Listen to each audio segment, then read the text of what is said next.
सभी को जय माता दी। कक्षा 11 स्टेट सब्जेक्ट में मैं गिरीश सर आप सभी स्टूडेंट्स का हार्दिक स्वागत करता हूं।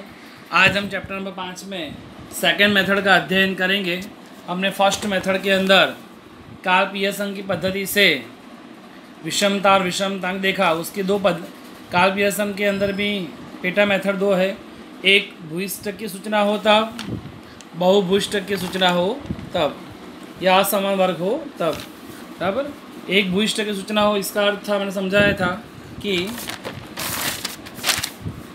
सबसे बड़ी एफ आई एक ही बार होगी, तो एस के बराबर माना विषमता माना एस के बराबर X bar minus M O, जबकि विषमतांक जे बराबर X bar minus M O upon S बराबर है।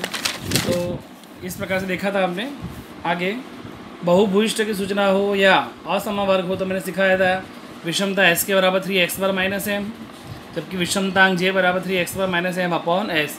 ये कब लागू होगा? जब काल पियर्सन की पद्धति कहा हो तब। अब मेथड ही चेंज हो रही है। एग्जाम में आएगा बाउली की पद्धति से विषमता और विषमतांक।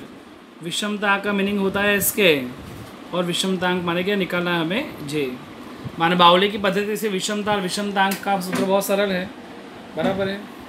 विषमतांक माने S K is equal to Q3 plus Q1 minus 2m, और विषमतांक माने J is equal to Q3 plus Q1 minus 2m upon Q3 minus Q1। इसका प्रथम चतुर्थक निकालना है, तृतीय चतुर्थक निकालना है और m निकालना है। माने तीनों निकालेंगे तो हमें S के और J का आंसर मिल सकता है। हम स्वाध्याय 5.2 का फर्स्ट क्वेश्चन में आते हैं।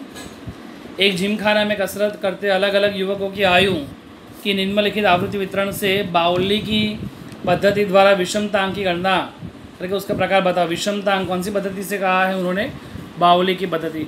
बाउली की पद्धति में नियम है कि अवलोकनों को हम चढ़ते क्रम में रखते हैं। कौन से क्रम में रखेंगे हम?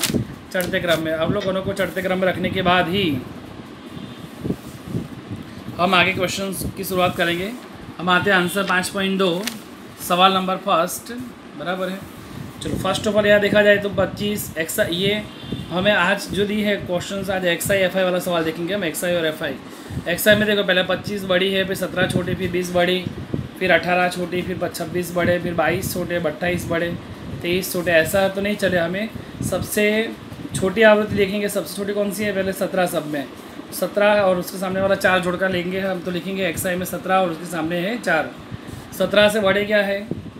तो ये 17 और 4 का जुड़का आ गया, तो 17 से बड़े कौन है? 18 और 11। तो हम लेंगे 18 और 11, ना चढ़ते क्रम में रखने का। 18 से बड़े देखा जाए तो कौन 18 से बड़े कौन है? तो 20, और 20 के सामने क्या है? 19। सेकंड लाइन ही देखेंगे हमें, फर्स्ट लाइन देखने की एक्स आई वाली, बराबर। 20 19, तो लिखेंगे 20 और 19। 20 से बड़े कौन से? 22 के सामने क्या है? 9, तो लिखेंगे हम 22 के सामने 9। 22 से बड़े कौन से हैं? तो देखा जाए 23। 23 के सामने कितने हैं? 8, तो लिखा हमने 23 के सामने 8, बराबर। 23 से बड़े देखा जाए तो कौन? 23 के साथ बड़े कौन है? 25 के सामने 22, तो लिखा हमने 25 के सामने 22। और 25 से बड़े कौन से आएंगे? तो 26 के सामने कितने हैं? 7, तो 26 और उसके सामने है 7। ये लास्ट बचा क्या? 28 और 3, तो लिखा हमने 28 और 3, बराबर है। माने स्टूडेंट्स एग्ज़ाम में अगर 25, 17, 20, 18 ऐसे सीधे सीधे एक क्वेश्चन करके आए तो गलत हो जाए। आपको ऐसे चढ़ते क्रम में रखने के, बड़ी छोटी फिर उससे बड़ी, फिर उससे बड़ी बड़ी, एफ आई नहीं देखने की, पर जोड़का दोनों लेने का। जैसे 25 है तो 25 के सामने 22 ही आना चाहिए, ऐसा, बराबर। अब एफ आई % क्या निकालेंगे? C F I. बाउली की पद्धति में केवल एक ही कोष्टक बनाते हैं, सी एफ आई। 4 के 4 और 11 15, 15 और 19 34, 34 और उसके नीचे 9 है, जोड़ेंगे तो 43, 43 में 8 जोड़ेंगे तो 51, 51 में 22 जोड़ेंगे 73, 73 में 7 जोड़ेंगे तो 80, 80 में 3 जोड़ेंगे तो 83। चलो Q1 हमें ढूंढना क्या है?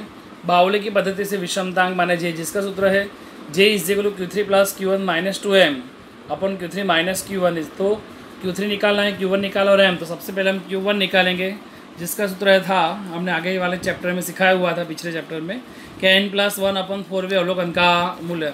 Q माने चतुर्थक है, चतुर्थक को 4 से भागते, माने n+1 अपॉन 4वे अवलोकन का मूल्य। n एफ आई का जोड़ कितना है? 83 प्लस 1 अपॉन 4 माने 84 भागे 4, 21 सी एफ आई में देखने पर। तो 21 अगर देखें तो 4 में 21 नहीं आते हैं, 15 में नहीं आते हैं, पर 34 के अंदर 21 का समावेश हो जाता है, तो इसके सामने वाली जो xi है वो उसका आंसर आएगा। 34 में 21 आ जाते हैं तो उसकी xi कितनी है यहाँ पे 20। इसका अर्थ ये है कि q1 बराबर 20 बराबर है। ठीक, वैसे m का सूत्र लिखेंगे, m माने मध्यिका को 2 से भागते तो n+1/2 अवलोकन का मूल्य। n हमारे पास कितने थे 83, तो 83 + 1/2 माने 42 CF में देखने पर। तो 42 अगर हम देखें तो 43 के अंदर आ जाएंगे, 34 के अंदर 42 नहीं आते, 43 में आ जाएंगे। तो उसके सामने वाली x देखा जाए कितनी है 22, तो हम लिखेंगे यहाँ पे m बराबर 22। अब q3 निकालते हैं, q3 का सूत्र है 3n+1/4 अवलोकन का मूल्य। 3 n+1/4 तो आगे किया हुआ था हमने कि n+1/4 कितना सादुरूप आया था हमारा 21, तो यहाँ सीधा लिख देने का 21 गुणा 3 कितना आया 63 CF में देखने पर। तो 63 देखें तो किस में आएंगे 43 में नहीं आएंगे, 51 में नहीं आएंगे, 73 में 63 आ जाएंगे। तो इसके सामने वाले x कितनी है 25, तो लिखेंगे q3 = 25 बराबर है। तो यहाँ पर हम j का सूत्र लिखेंगे j q3 + q1 - 2m upon q3 - q1 q3, तो q3 का आंसर कितना आया 25 प्लस q1, तो q1 का आंसर कितना है 20, तो लिखा +20 -2k2 और m का आंसर कितना है 22, तो लिखा हमने 22 अपॉन q3 - q1, तो q3 कितने थे 25 माइनस कितने करेंगे 20, तो 25 और 20 का जोड़ करेंगे तो 45 माइनस 22 दूनी 44, 25 में से 20 गए तो 5, 45 में 44 गए तो 1 और 5 के 5 भाग दिया, आंसर आया j बराबर 0.2। तो इस प्रकार स्वाध्याय 5.2 की शुरुआत बावली की पद्धति में आपको चढ़ते क्रम में अवलोकन रखेंगे, FI भी साथ में ही जाएगी फिर, तो उस पर से कोष्टक कौन सा बनाओगे केवल CFI का, उस पर से हम क्या निकालेंगे सबसे पहले Q1 बराबर, इसका आंसर है Q1 का। उसके बाद हमने क्या निकाला M के बाद हमने क्या निकाला Q3, और Q3 के बाद हमने बावली की पद्धति से विषमतांक J निकाल दिया बराबर है। आज का होमवर्क यही मेथड है, सेम मेथड है, याद रखना। होमवर्क 5.2 का अभी फर्स्ट करवाया, वो सेक्शन F का फर्स्ट, वो भी इसी मेथड से करना, ध्यान रखना। उदाहरण 12 3 ही सवाल है, 5.2 का फर्स्ट जो अभी सिखाया वो, सेक्शन F का फर्स्ट और उदाहरण 12।